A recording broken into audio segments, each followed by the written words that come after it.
Saat mendengarkan berita firman Tuhan pun, kami percaya lawatan kuasa Tuhan dinyatakan.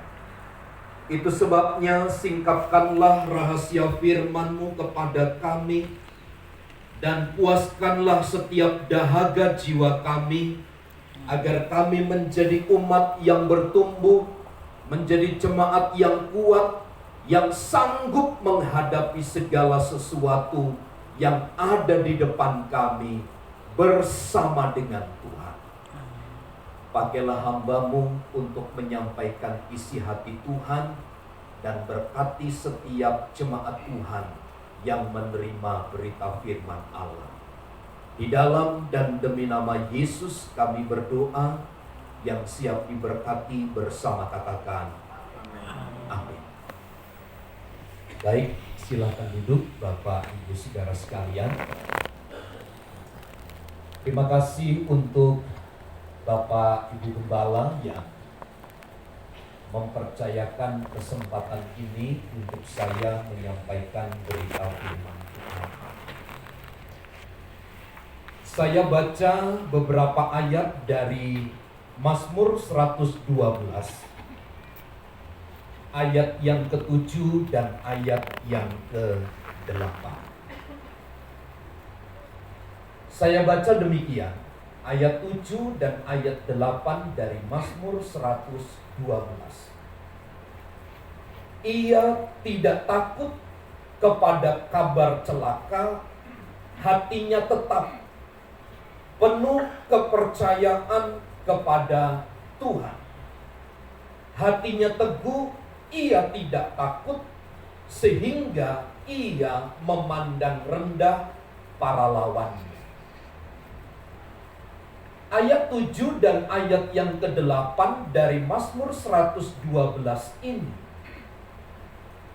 adalah satu pernyataan iman tentang kegelapan, tentang keadaan, tentang suramnya yang dihadapi oleh pemazmur.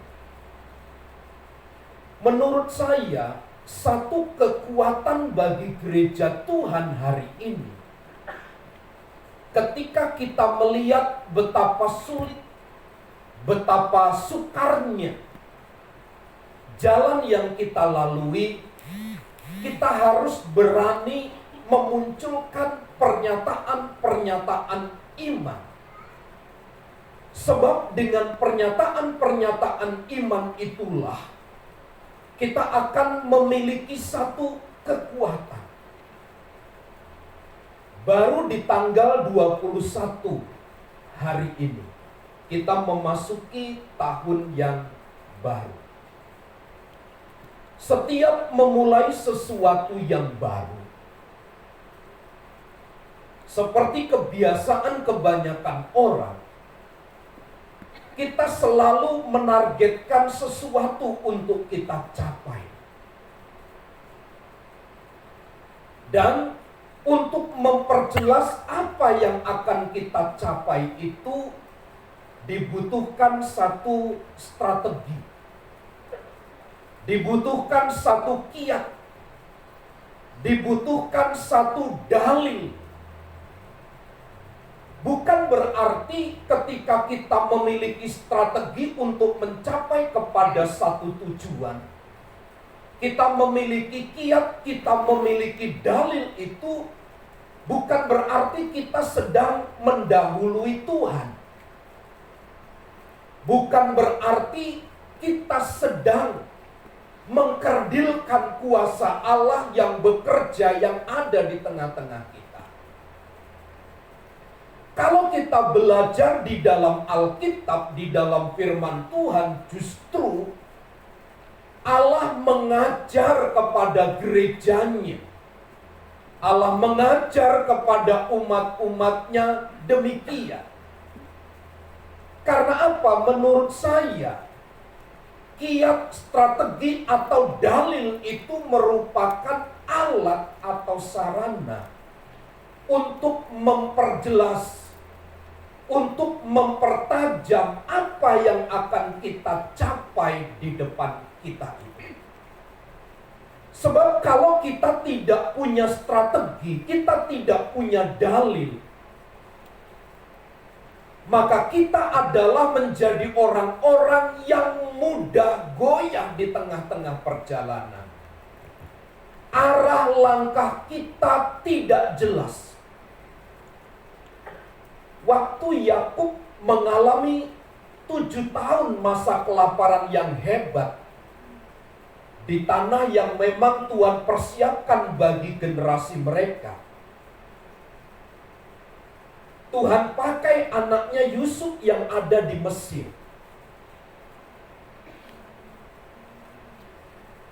Ketika perjumpaan Yakub dengan Yusuf itu, Yusuf memberikan pesan kepada Yakub, nanti kalau Firaun bertanya kepadamu, Bapak, siapa engkau, apa pekerjaanmu?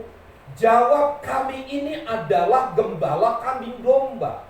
Itu di dalam kitab Kejadian pasal yang ke-47.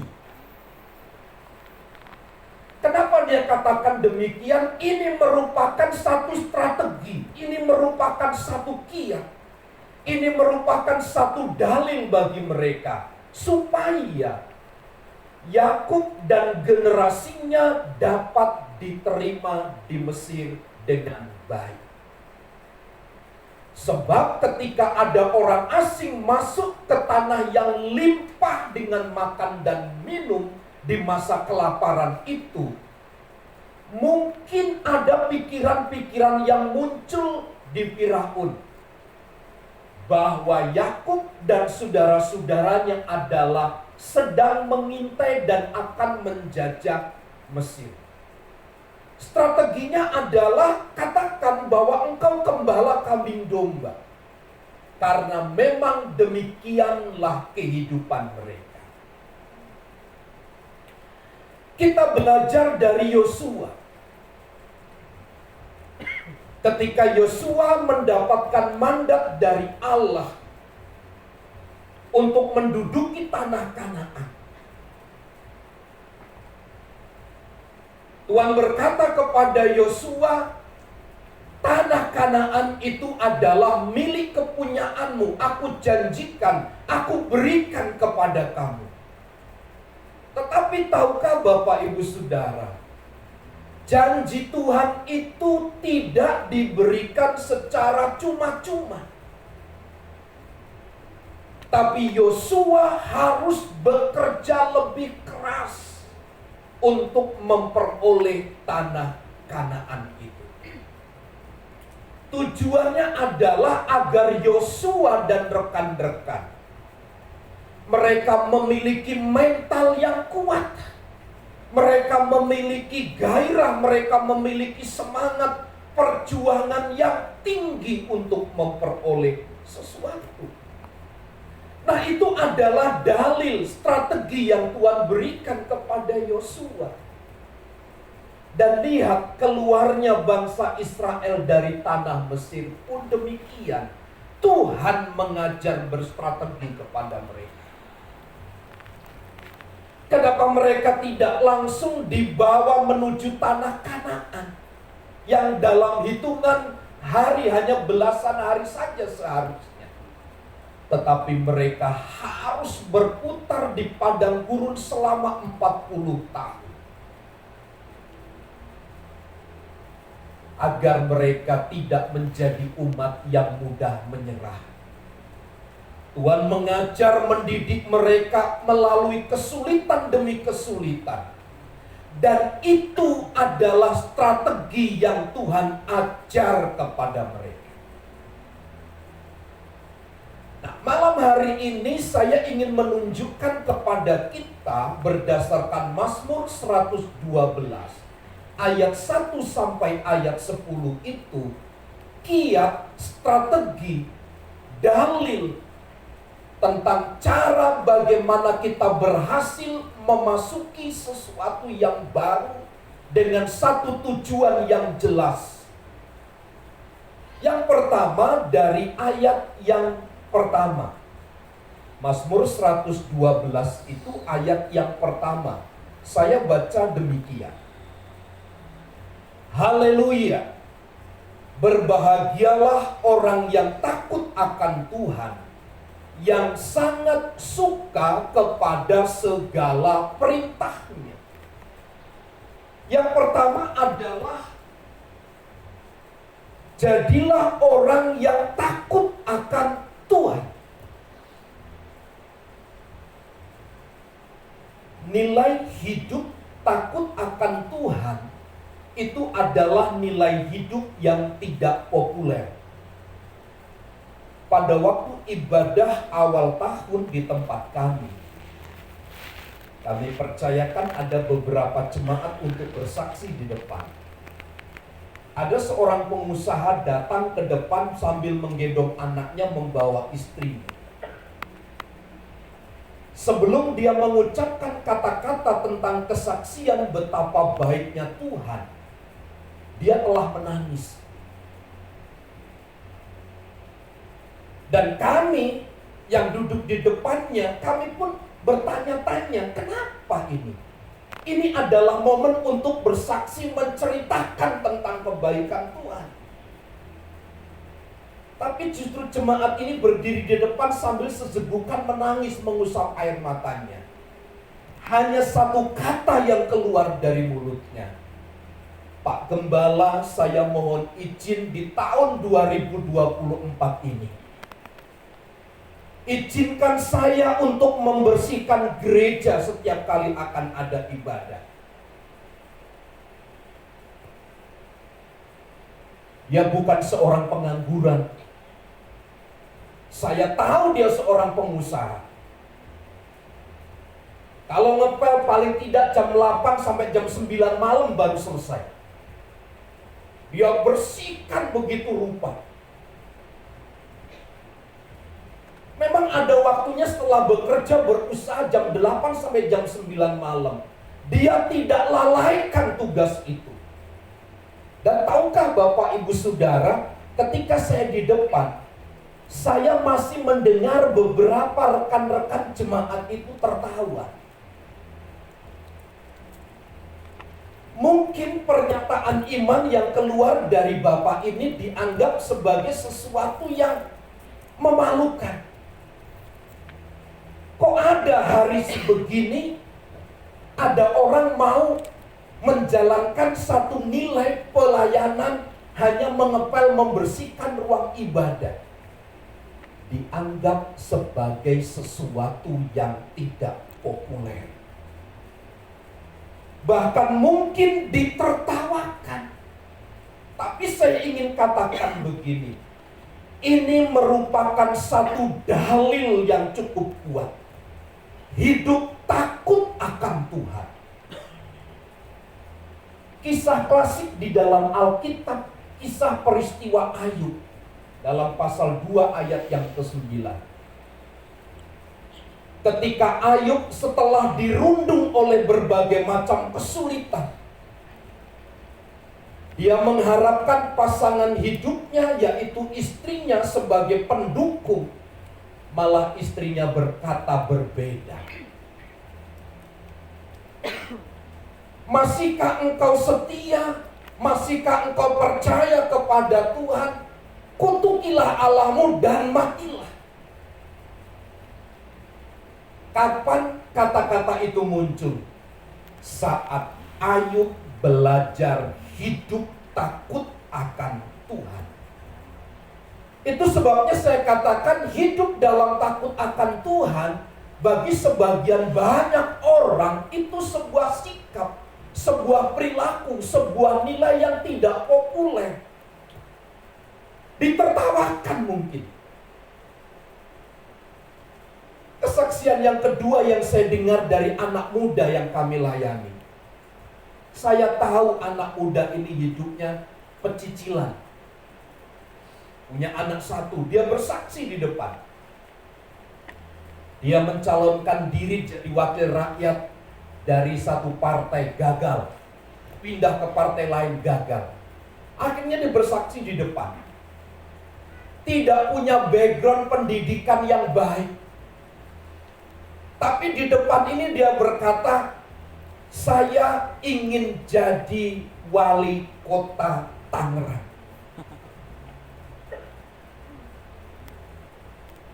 Orang yang tahu gaya cara hidupnya akan menertawakan, dan memang itu ditertawakan seorang anak muda.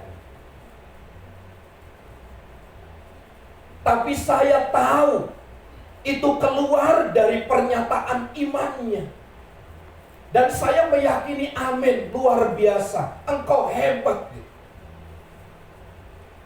Meskipun untuk sampai kepada level itu sulit bagi saya untuk menerka, sulit untuk memperjelas, karena dari sikapnya, dari perilakunya tidak sesuai. Tapi ketika dia menyatakan, saya ingin menjadi, cita-cita saya menjadi wali kota Tangerang, saya katakan dalam hati, amin. Nah, Bapak Ibu Saudara, memang pernyataan seperti itu ada banyak yang menertawakan, menyepelekan, tidak dipandang. Nah, menjadi orang yang takut akan Tuhan, ciri khususnya dalam ayat 1 itu adalah yang sangat suka kepada segala perintahnya. Sangat suka kepada segala perintahnya. Dengan kata lain, penafsiran pengertian saya, orang-orang yang takut akan Tuhan itu ada satu kerelaan untuk membatas diri dan mengizinkan cara kerja Tuhan, nilai-nilai kebenaran itu mengambil tempat yang kosong dari dalam dirinya, dan hanya mengizinkan pekerjaan-pekerjaan Allah, kebenaran-kebenaran Tuhan dinyatakan. Saya ini dari kampung, Bapak Ibu Saudara. Kampung saya di Lampung Utara, Transmigrasi, Menggalase. Waktu saya SMA, saya belum tahu komputer. Mesin ketik itu pun 2 jari. Diajar. Tapi orang-orang yang selevel saya, satu kelas dengan saya, adik kelas saya, banyak jadi orang yang hebat.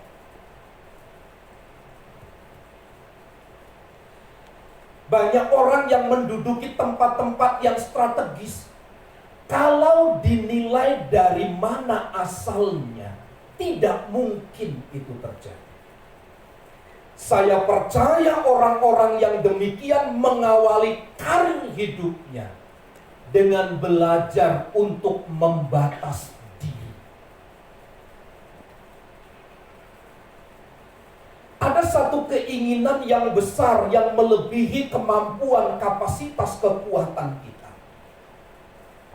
Tetapi bagi orang-orang yang takut akan Tuhan, yang ciri khasnya, kesukaannya kepada perintah Tuhan itu,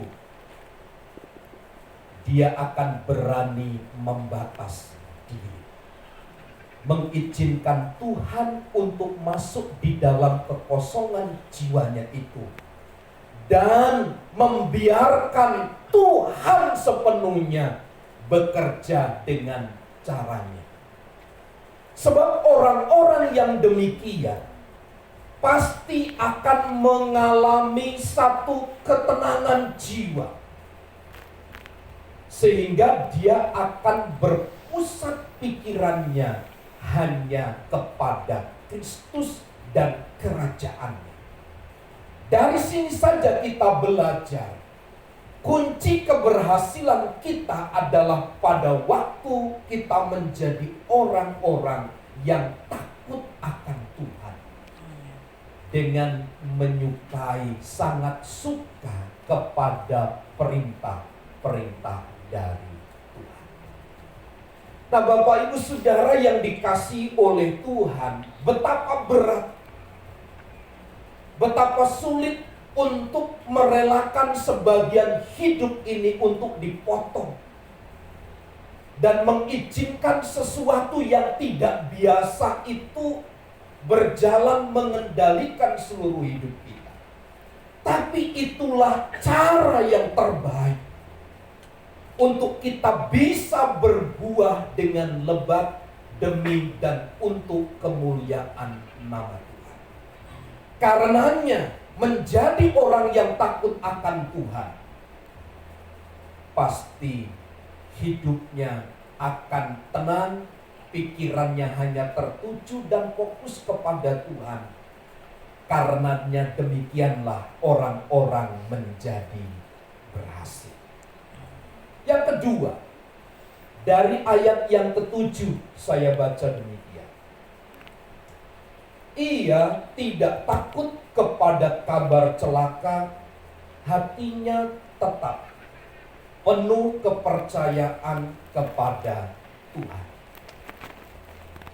Strategi atau kiat yang kedua, dalil yang kedua adalah percaya kepada Tuhan. Mungkin pernyataan saya ini, percaya kepada Tuhan, itu adalah hal-hal yang biasa. Hal-hal yang rendah, hal-hal yang sederhana. Mungkin pernyataan yang sering kali kita dengar. Tapi tahukah Bapak Ibu Saudara, terlalu banyak hal di dunia ini yang membuat kita itu lebih sering berpikir buruk tentang segala sesuatu. Karena apa yang terjadi di sekitar kita itu di luar daripada kendali kita. Ada banyak ketakutan yang ditawarkan kepada kita. Takut ditolak, takut mengalami kegagalan, takut pada masa depan, takut pada pengabaian, takut pada kejahatan, takut kematian, dan seterusnya. Hal-hal itu semua terjadi di luar daripada kendali kita. Dan memang acap kali kita bisa mengalami ketakutan tentang hal itu. Tapi menurut saya, kita harus belajar dan berani untuk percaya kepada Tuhan. Kenapa? Karena ketakutan itu sifatnya menjalar. Ketakutan itu sifatnya mempengaruhi yang lain. Saya pernah cerita di tempat ini, saya dulu sering ikut doa malam. Itu di daerah perniagaan. Pulang itu sampai rumah sekitar jam 4, jam 3 pagi. Nah, ada cerita bahwa di tempat jalan ke rumah kami itu sering orang lihat kuntilanak gitu katanya. Dan rupanya ada jemaat Tuhan yang beberapa minggu sebelumnya juga datang ke tempat kami. Dia katakan, "Pak, ini buktinya saya jatuh dari motor bersama dengan teman karena saya dan teman saya lihat kuntilanak di jalan ini." Gitu. Saya orangnya gak sering memperhatikan hal-hal yang bicara tahayul begitu. Saya lebih takut kalau ada orang malah gitu. Tapi karena informasi yang saya terima itu sering saya mendapat informasi tentang hal itu. Satu kali saya ikut doa malam, pulang. Saya harusnya jalur tercepat. Untuk malam itu saya harus berputar jauh.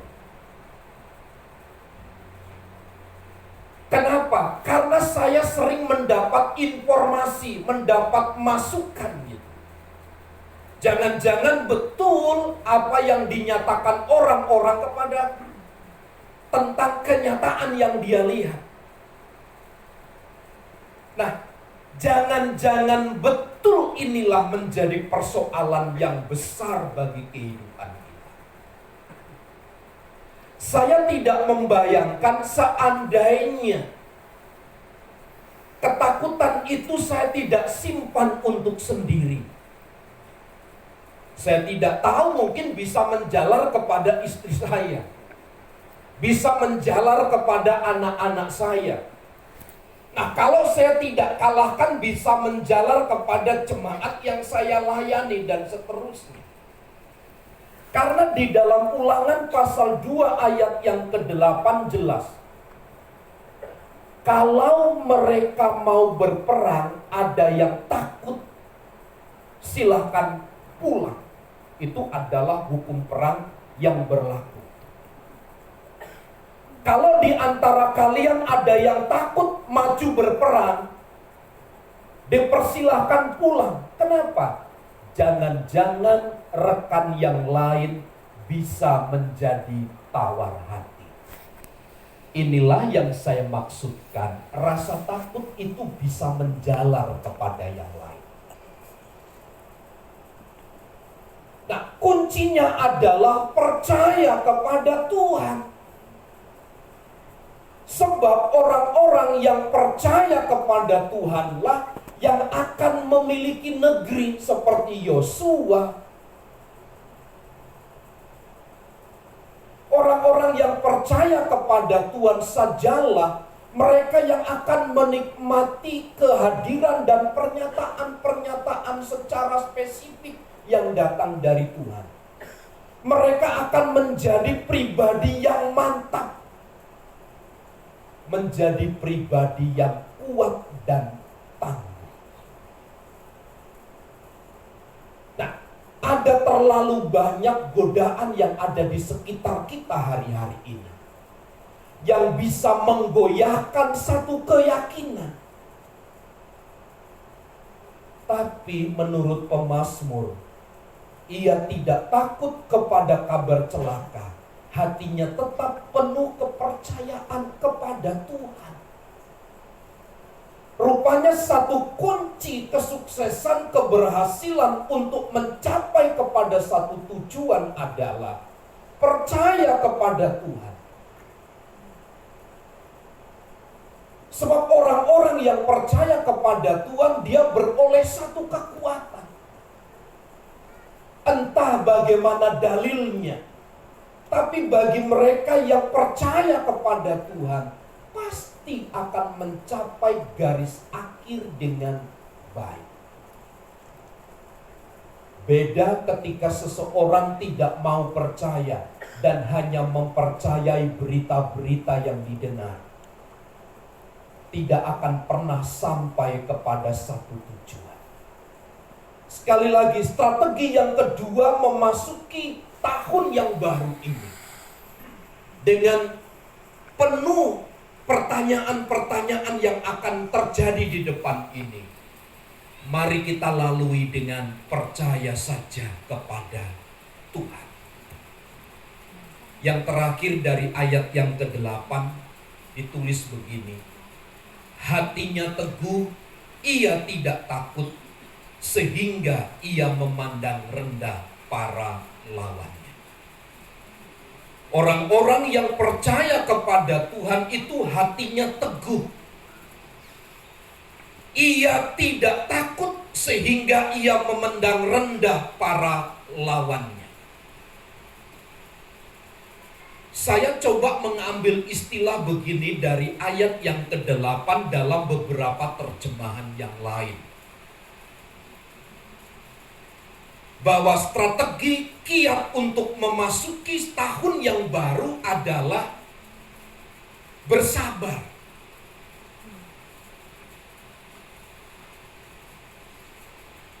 Sebab kalau mengacu kepada kenyataan yang kita lihat di depan kita,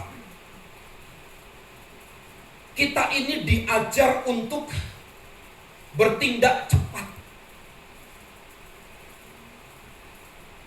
Memang betul banyak orang menuntut kita untuk melakukan secara cepat dan tepat. Tapi kadangkala seringkali kita mengabaikan tentang kedaulatan Allah dalam hal ini.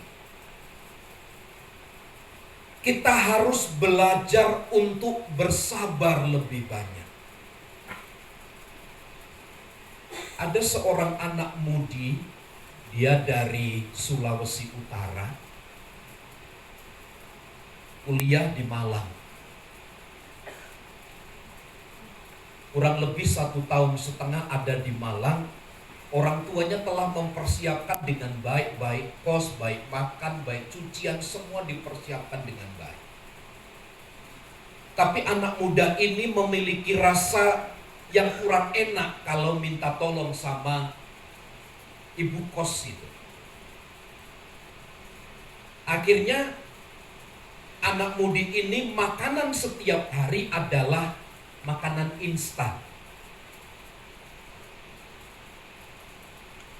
Mie instan.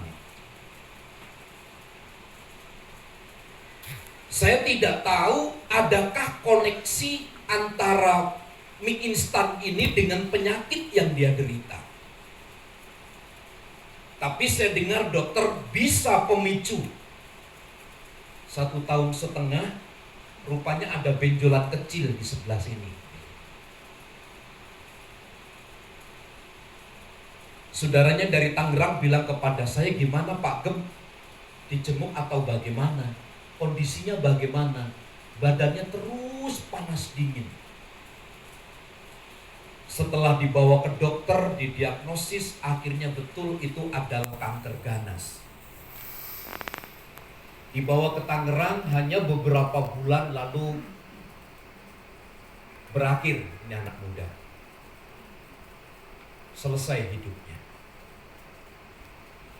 Saya tidak bisa memprediksi dan memberikan sebuah penjelasan yang tepat antara makanan instan dan pengaruhnya terhadap penyakit yang dia derita. Tetapi saya dengar dari beberapa dokter yang menganalisa, dia katakan bisa jadi pemicu Pak, katanya ini. Sebab dia bangun pagi makan itu, berangkat kuliah makan itu, pulang kuliah di tempat kuliah makanannya itu, makan malam juga itu. Dia ingin cepat. Saya hanya coba mengambil contoh dari peristiwa ini, bahwa tidak selamanya yang cepat kita peroleh itu mendatangkan sesuatu yang baik. Dan bukan yang berlambat-lambat itu artinya kita gagal.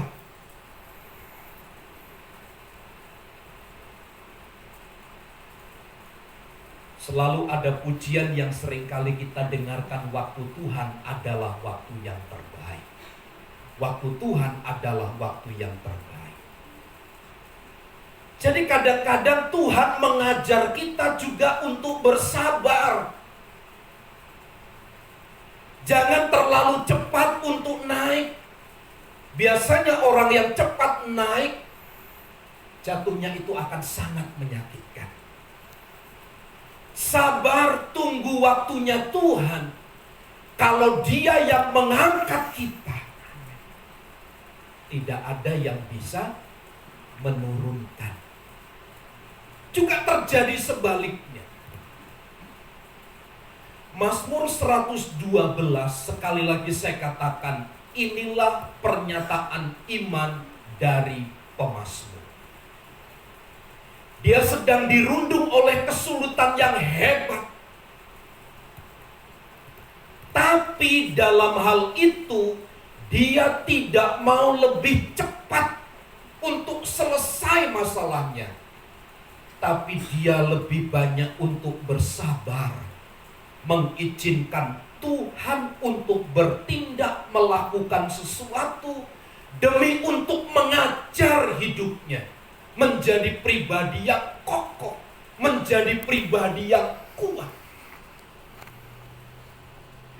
Kita ini lebih banyak sebagai orang tua memberikan fasilitas-fasilitas kepada anak-anak kita. Semuanya kebutuhan kita penuhi. Tahukah Bapak Ibu Saudara, sebenarnya kita sedang mengambil hak juang mereka. Sehingga kita jadikan anak-anak itu seperti boneka, tidak bisa berbuat apa-apa.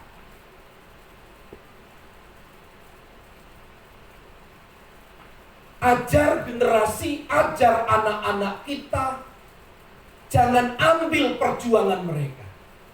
Tadi di bawah itu ada anak Bapak Gembala Silupa. Saya kayaknya kenal begitu. Saya dengan istri, kok kayak saya kenal siapa? Oh alah, Koko ya, saya bilang gitu. Jadi saya tanya, kok di depan kok? Iya, saya menyambut jemaat. Cek hati saya. Oh Tuhan, saya bilang begitu. Rupanya dia sedang diajar. Nah Bapak Ibu Saudara, jangan hilangkan, jangan ambil hak juang anak-anak kita yang pada berikutnya dia akan mampu mempertahankan jati dirinya di tengah-tengah gejolak dunia yang harus dia hadapi. Jangan terlalu banyak kita berikan fasilitas yang baik kepada mereka. Sebab fasilitas yang baik itu tidak selamanya berdampak positif kepada mereka.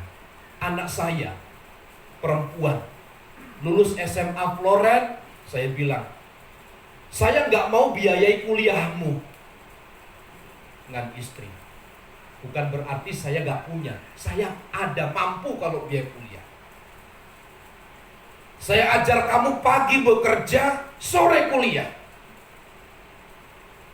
Anak perempuan yang pertama, anak yang paling saya sayang gitu. Anak saya nurut, iya Pi. Pagi berangkat jam 6.15, berangkat ke daerah Pik, daerah Kamal, naik motor sendiri. Pulang jam 5 langsung kuliah. Nanti sampai rumah jam 10 malam. Terus begitu. Kadang-kadang kalau malam saya selalu berpikir gimana anak saya ya, gimana di jalan. Tapi saya sepakat dengan istri saya, ajar anak-anak, jangan ambil hak juang mereka. Jangan cepat untuk menjadi orang yang sukses, orang yang berhasil. Sabar, tunggu waktunya Tuhan. Ini adalah kiat. Ini adalah dalil yang baik bagi kekristenan untuk meraih sesuatu yang datang dari Tuhan. Jadilah orang yang takut akan Tuhan. Jadilah orang yang selalu percaya kepada Tuhan. Dan bersabarlah menanti segala sesuatu. Tuhan memberkati. Mari kita berdoa.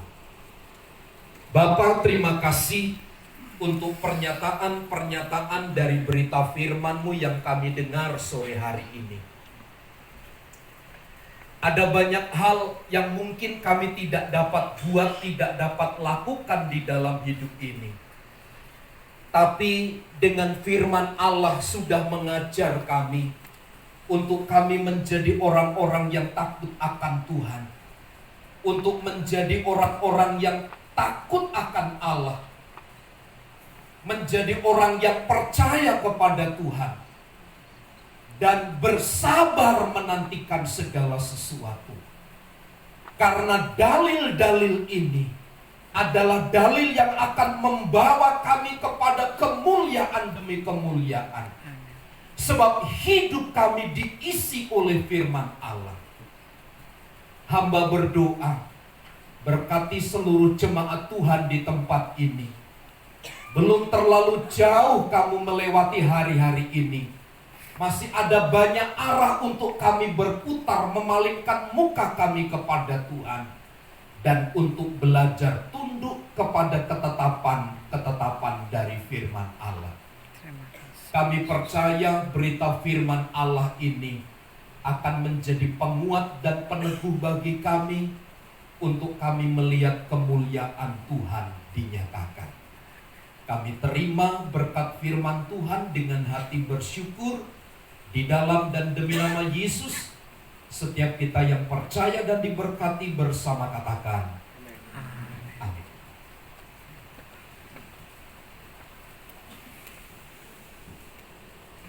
Nama Tuhan, kita sudah mendengarkan sebagian dari firman Tuhan. Kami mengucapkan terima kasih atas pelayanan Bapak Samuel Sarjono. Kiranya Tuhan Yesus memberkati setiap rencana akan keluarga Bapak ke depan. Tuhan Yesus memberkati. Malam hari ini kami rindu menyapa bagi Bapak Ibu Saudara yang baru pertama kali hadir beribadah di sini. Jikalau ada, silakan berdiri di tempat. Kami mengucapkan terima kasih untuk Bapak Ibu Saudara yang sudah setia beribadah dari tempat ini. Kiranya Tuhan Yesus memberkati kita semua. Untuk informasi gereja masih tetap sama ya Bapak Ibu Saudara. Jam ibadah kita masih di jam 7, 9, 11, jam 1, serta jam 18.00. Terima kasih atas perhatian Bapak Ibu Saudara. Informasi selanjutnya akan disampaikan oleh Bapak Pendeta. Terima kasih.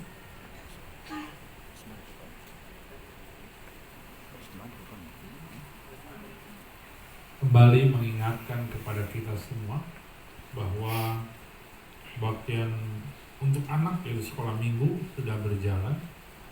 Jadi diingatkan kembali bahwa sekolah minggu ada dua kelompok. Yang pertama adalah hari Minggu, yaitu celebration. Jadi isinya adalah benar-benar bagaimana anak kita diajar beribadah kepada Tuhan. Nah, ini ada yang program yang sudah kita mulai tengah tahun, yaitu hari Sabtu jam 10, di mana diisi oleh penanaman nilai-nilai Kristen kepada anak-anak kita. Contoh sederhananya ya, ketika memanggil orang yang lebih tua sedikit, kakak, abang, yang lebih tua lagi, bapak, ibu, lebih tua lagi, kakek, nenek. Nah, itu diajarkan memang. Jadi bagaimana menghargai lingkungan, menghargai alam, dan lain sebagainya. Jadi tolong Bapak Ibu Saudara sekalian yang anak-anak yang usia pendidikan bisa dibawa kepada sekolah minggu yang dilakukan hari Sabtu jam 10. Anak bayi jangan ya, di atas paling kecil 2-3 tahun, 3 tahun enggak. Jadi sudah mulai mengenal benda, sudah bisa diajar, sudah mendengar, dan lain sebagainya. Karena ini merupakan kerinduan kita semua melihat anak-anak kita generasi sekarang yang pengetahuan begitu pandai, tapi kepedulian yang sama lingkungan sekelilingnya mulai menghadapi keberadaan. Kita hidupkan kembali, terutama nilai-nilai Kristen kepada mereka semua. Kemudian berikutnya, kalender gereja masih ada. Tolong saudara yang membutuhkan bisa ambil di lantai bawah. Saya berharap hari ini setelah habis, ya, tidak ada lagi karena bulan depan udah Februari. Saya berharap habis, karena kalau nggak habis, yang nyetak kesedih ngeliatnya ya. Tapi kalau habis senang ya, walaupun ada usaha berat tapi senang melihat hasilnya. Jadi silakan ambil di lantai bawah. Saudara yang belum dapat silakan, yang sudah dapat mau lebih dari satu silakan. Kemudian berikutnya pengumuman minggu depan saya akan memberikan kesempatan kepada jemaat Tuhan yang saya belum tahu mencalonkan diri menjadi caleg. Tolong hadir, saya akan doakan. Ya. Saya tidak mengarahkan, tapi saya memperkenalkan kepada sidang jemaat dan saya berdoa supaya benar-benar bisa menjadi berkat tatkala nanti Tuhan izinkan itu. Ya, jadi minggu depan yang saya tahu 3 orang yang saya tahu dan 3-3-nya PDI lagi, nggak ada yang PKS gitu ya, PKB itu ya, atau Golkar. Gitu. Tolong ya Pak Yopi dihubungi yang teman-teman itu jemaat kita yang supaya hadir. Saya akan memperkenalkan, saya akan mendoakan ya. Kalau saudara berkenan ya silakan, enggak ya silakan. Tapi saya berharap kita mendoakan mereka karena mereka tahun ini diberi kesempatan ya, berkenan luar biasa ya. Jadi tolong hadir besok ya, harus rapi lah besok ya, kelihatan lah ya, siap untuk mencalonkan. Karena saya berpikir tinggal berapa hari lagi ya, Pedi? 14 ya, cukup lah. Kita dukung, kita arahkan, kita dukung, kita perkenalkan dan kita doakan teman-teman jemaat kita. Khususnya jemaat GB Eliezer ya, kalau yang bukan jemaat GB Eliezer lain cerita. Ini khususnya jemaat GB Eliezer kita doakan. Nanti kalau dari luar ada, nanti Bawaslu pantau lagi. Beritanya beda kalau begitu ya. Tapi kalau jemaat sendiri kita berdoa, kita serahkan kepada Tuhan, itu beritanya berbeda. Oke? Mungkin itu saja. Terima kasih buat Pak Samuel pelayanan hari ini. Tuhan memberkati. Ya. Ibu juga cuma berdua ya? Berdua. Oh, ya. Tuhan memberkati buat pelayanan di tempat ini. Saya mengundang kita semua bangkit berdiri. Haleluya. Hamba mau menyerahkan seluruh sidang terkasih ke dalam tangan Tuhan. Apapun yang menjadi pergumulan dan doa kami semua, kami sangat yakin percaya bahwa Tuhan Yesus Kristus adalah sumber jawaban buat doa-doa kami. Amin. Yang sakit disembuhkan. Amin. Apapun doa kami saat ini dalam nama Tuhan Yesus, mujizat Tuhan terjadi. Karena kami yakin percaya surga bumi ada di dalam tangan Tuhan. Aktivitas sidang jemaat sekalian, usaha perdagangan pekerjaan, kehidupan sosial, proses pendidikan, tumbuh kembang generasi Tuhan yang Tuhan berikan kepada kami serahkan ke dalam tangan Tuhan. Gereja Tuhan di tempat ini kami serahkan dalam tangan Tuhan. Pastoral, bangsa dan negara kami serahkan ke dalam tangan-Mu Bapa. Demikian juga secara kami berdoa buat hamba-Mu Bapak Pendeta Samuel Sarjono, pelayanannya, keluarganya, doa-doa yang disampaikan kepada Tuhan, di mana Tuhan menempatkannya untuk melakukan pelayanan, kami serahkan seluruhnya ke dalam tangan-Mu Bapa. Amin. Terima kasih Bapak, terima kasih Tuhan, terima kasih Yesus, haleluya. Mari kita angkat amplop persembahan kita. Terimalah persembahan kami Bapak, menjadi dupa yang harum untuk kemuliaan dan kebesaran nama-Mu Tuhan. Sebagai bentuk syukur yang kami panjatkan karena kebaikan Tuhan untuk kami semua. Terima kasih Bapak, haleluya. Mari kita turunkan amplop persembahan kita. Kita angkat kedua belah tangan kita. Haleluya. Terimalah berkat daripada Allah Bapa, kasih pertolongan dari Tuhan Yesus Kristus dengan persekutuan Roh Kudus memberkati kita dari hari ini sampai Ia datang kedua kali menjemput kita semua. Haleluya.